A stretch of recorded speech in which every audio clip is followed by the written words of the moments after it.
नमस्कार।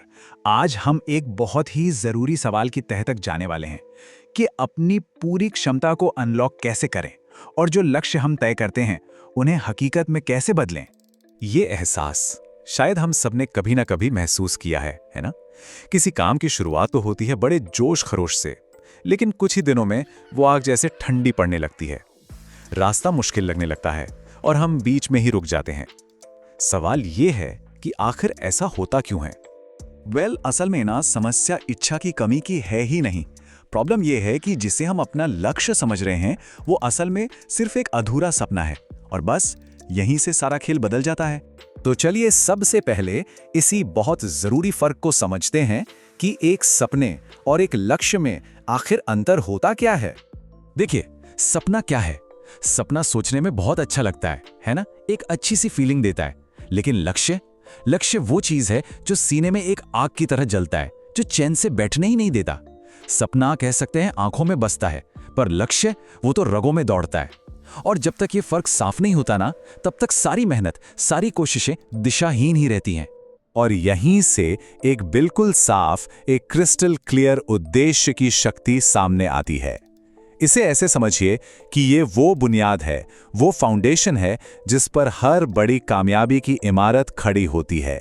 महान विचारक नेपोलियन हिल ने एक बहुत गहरी बात कही थी। उन्होंने कहा, हर उपलब्धि की शुरुआत एक स्पष्ट उद्देश्य से होती है। इसका मतलब बहुत सीधा सा है। जब तक ये साफ ही नहीं है कि पहुंचना कहां है, तब तक हमारा दिमाग हमें गोल गोल घुमाता रहेगा, भटकाता रहेगा। सोचिए, जब उद्देश्य एकदम साफ हो तो क्या होता है? ये हर छोटे बड़े फैसले के लिए एक फिल्टर बन जाता है। अपनी हर आदत पर सवाल उठने लगता है कि क्या ये आदत मुझे मेरे लक्ष्य के पास ले जा रही है या दूर। ये आगे बढ़ने के लिए एक सही वाला प्रेशर बनाता है। और दिमाग, जो अक्सर सबसे बड़ा दुश्मन लगता है, वो आपका सबसे भरोसेमंद साथी बन जाता है। तो ठीक है, ये तो समझ आ गया। पर अब सवाल आता है कि अपना 100% दिया कैसे जाए। इसके लिए 3 बहुत ही सीधे लेकिन उतने ही असरदार कदम हैं जिन्हें कोई भी अपना सकता है। पहला कदम, अपने लक्ष्य को सिर्फ सोचिए मत, उसे लिखिए। और इतनी क्लियरली लिखिए कि उसे पढ़कर थोड़ी घबराहट हो, थोड़ा डर लगे। दूसरा कदम, अपने माहौल को बदलिए। मतलब फोन को दूसरे कमरे में रखकर काम करना या उन लोगों से थोड़ी दूरी बनाना जो हर बात में कमी निकालते हैं। और तीसरा, और शायद सबसे जरूरी, हर दिन खुद को याद दिलाइए कि ये सब शुरू क्यों किया था। वो जो क्यों है ना, वही थकान में भी हारने नहीं देगा। अच्छा, एक तरफ है लक्ष्य तय कर लेना और दूसरी तरफ है उसे हासिल कर लेना। इन दोनों के बीच ना एक बहुत बड़ा फासला है और इस फासले को पाटने वाले पुल का नाम है अनुशासन। जैसा कि नेपोलियन हिल ने फिर से कहा है, अनुशासन ही वो पुल है जो लक्ष्यों को उपलब्धि से जोड़ता है।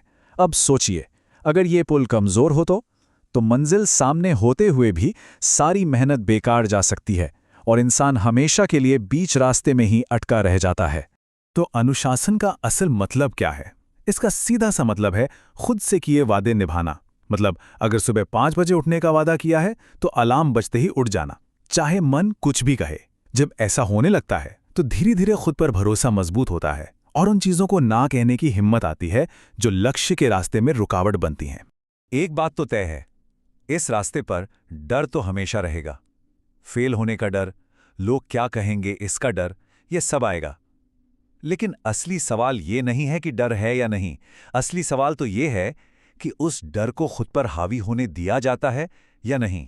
हिम्मत का मतलब ये बिल्कुल नहीं है कि डर खत्म हो गया। हिम्मत का मतलब है डर के बावजूद आगे बढ़ने का फैसला लेना। ये कोई फीलिंग नहीं है, ये एक चॉइस है, एक चुनाव जो हर रोज हर पल करना पड़ता है। और हाँ, ये याद रखना बहुत जरूरी है कि अगर रास्ते में स्ट्रगल आ रहा है, संघर्ष हो रहा है, तो ये असफलता का साइन नहीं है। नहीं, ये इस बात का सबूत है कि कोई आगे बढ़ रहा है, मजबूत हो रहा है। संघर्ष तोड़ता नहीं है, वो तो तराशता है। चलिए, अब इस सफर के सबसे जरूरी हिस्से पर आते हैं और वो है कीमत चुकाने का फैसला। क्योंकि एक सीधी सी बात है, इस दुनिया में कोई भी कीमती चीज बिना कीमत चुकाए हासिल नहीं होती। ये एक बहुत पुरानी लेकिन एकदम अटल सच्चाई है कि जो छोड़ देता है वो कभी जीतता नहीं और जो जीतता है वो कभी छोड़ता नहीं। मैदान में बस टिके रहना, यही जीत की पहली और आखिरी शर्त है। तो पूरी बात का निचोड़ क्या है? सबसे ज़रूरी बात यह है कि अपना 100% देना एक फैसला है, कोई फीलिंग नहीं है। फीलिंग्स तो मौसम की तरह बदलती रहती हैं। आज जोश है, कल शायद थकान होगी। लेकिन फैसला चट्टान की तरह स्थिर रहना चाहिए। और इस फैसले की कीमत क्या चुकानी पड़ती है? ये कीमत है अपना आराम छोड़ने की, वीकेंड पर घूमने की जगह काम करने की, दूसरों के शक और सवालों का सामना करने की, और सबसे बढ़कर अपने पुराने सेल्फ को पीछे छोड़ने की। मतलब उस इंसान को पीछे छोड़ना जो टालम टोल करता था, जो हर काम में आराम ढूंढता था।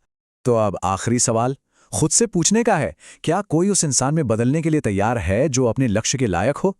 क्योंकि जब तक इंसान खुद को नहीं बदलता, उसका लक्ष्य हमेशा एक दूर का सपना ही बनकर रह जाएगा। अगला कदम क्या होगा, यही सब कुछ तय करेगा।